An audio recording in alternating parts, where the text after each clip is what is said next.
For 50 years, Dr. Warren Hearn has made it his life's work to provide access to abortion. It's my work. It's what I do. And I'm committed to doing it. I have been for a long time. Dr. Hearn runs this clinic in Boulder, Colorado, one of very few specializing in the most difficult and sensitive areas, women in need of late abortions. Here on intake day, these seats will be filled with women in exceptional circumstances. A very large proportion of my patients have fetal abnormalities with a desired pregnancy. They don't want to have an abortion, they want to have a baby. Or their own medical problem that threatens their life. We have somebody who's living in her car with her children who can't afford to have another child. His dedication to women's reproductive rights began before abortion was even legal. I was struck by the desperation of the women. During that time, there was a woman who went to Denver General Hospital to have an abortion, and they wouldn't help her. She went home and shot herself in the uterus, and then drove herself to the hospital. Since then, he's treated some of the most vulnerable. On a typical week, a third of my patients are adolescents at the age of 13, 14, 15 years old. And some of them raped?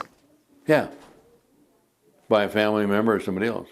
Dr. Hearn has seen patients as young as 10 years old, and he's watched abortion laws come full circle. In a landmark ruling, the Supreme Court today legalized abortions. I was there on December the 13th, 1971, when Sarah Weddington argued the Roe versus Wade case for the first time. This has affected the lives of tens of millions of women in this country, for the worse.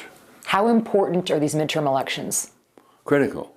The plan since 1973 to overturn Roe versus Wade, and the Republican process, the politics have been designed for that, and they achieved their objective. Many women who come in to see us have very unusual and difficult circumstances.